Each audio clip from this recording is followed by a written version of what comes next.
Hey, brother.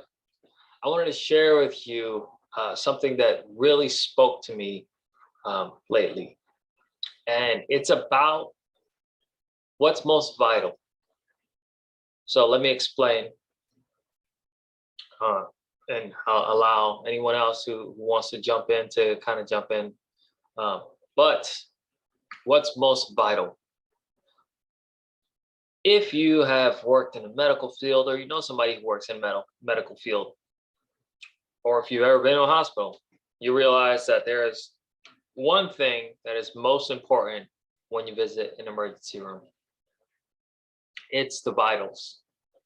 Doesn't matter if there's a giant gash on a person's leg, doesn't matter if there's bones sticking out, doesn't matter if there's a hole in them.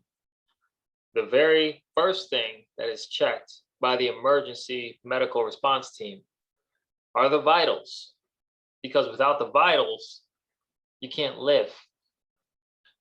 Doesn't matter if they're gushing blood and you repair the blood that's gushing out if they're bleeding internally and they're hemorrhaging. And you wouldn't be able to know that unless you check the vitals. Doesn't matter if you repair a broken arm if the person isn't breathing. Vitals are important. That's why they're named vitals. But vitals don't just stay in the realm of the medical field.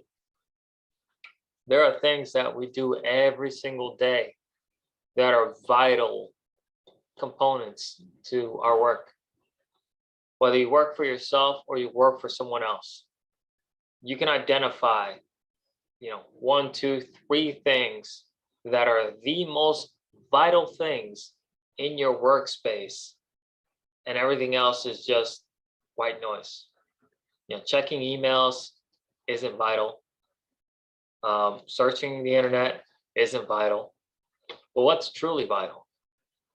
And in the entrepreneurial roller coaster, it's a book that I'm currently reading. He gives the example of when he was in real estate. And he said he realized that for him, the vitals were prospecting. It was closing a deal, and that's pretty much it. So he centered his time around those two things. There are tons of other stuff that are important when selling a home, like escrow and scheduling photographers to shoot the place so that you can put it up, and filing all this important necessary paperwork that real estate agents have to do. But those aren't the vital things. If you don't have the prospects for a house, like a house to sell, or you don't have people to buy the house, then none of that other stuff even matters. So, what are the vitals? I learned also that is a very famous televangelist preacher who's written several books. I won't name him, but it's in the book. So if you want to know his name, you go ahead and read it. But he took over his father's church, and he was asked, "You have this huge ministry that circles the globe digitally. You have millions of people that follow you, read your books. You're a New York Times bestseller. You have a church that has 50,000 seats in it. How do you do it all?" And he said, "Well, I don't. When I inherited the church from my father, I tried to do it all.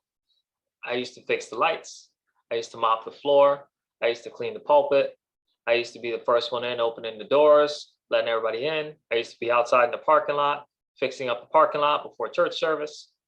I used to be the guy at the door greeting everybody. And church attendance went down.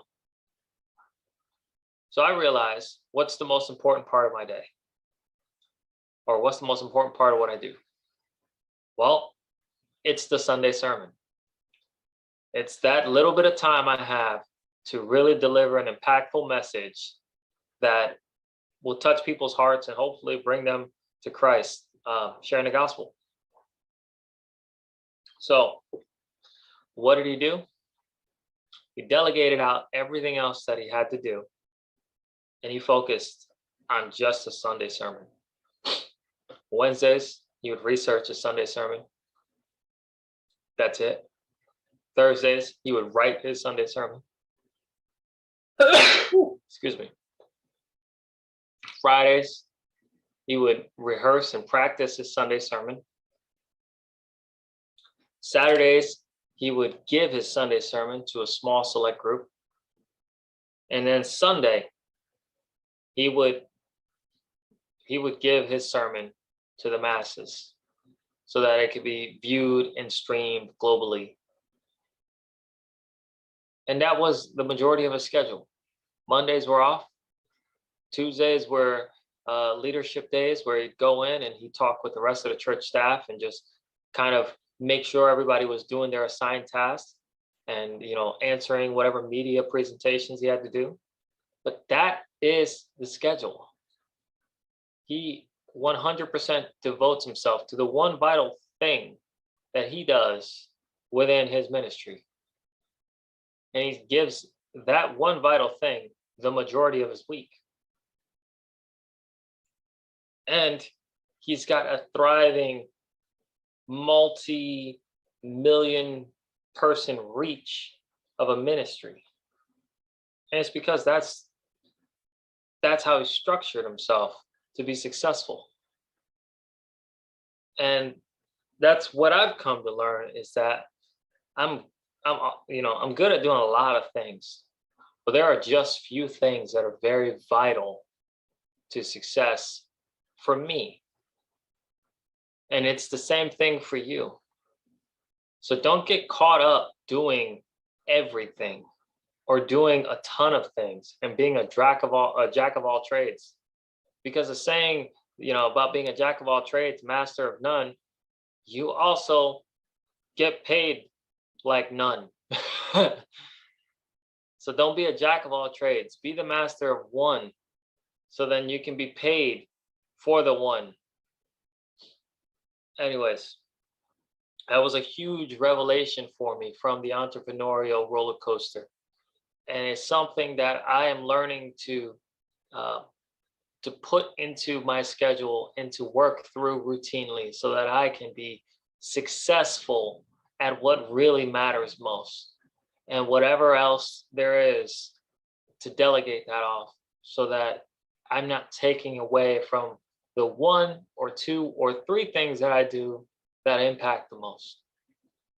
So that was a tip for me that I'm taking and I'm running with. And I hope you do too. So anyways, let me know if this has served you, what ways this has served you, maybe what are the vital things that you need to focus on, and let's have a dialogue and let's talk about it. But my encouragement to you is to just focus on just the vitals. God bless you. Have an amazing day. And remember to go out there and make moves and not excuses.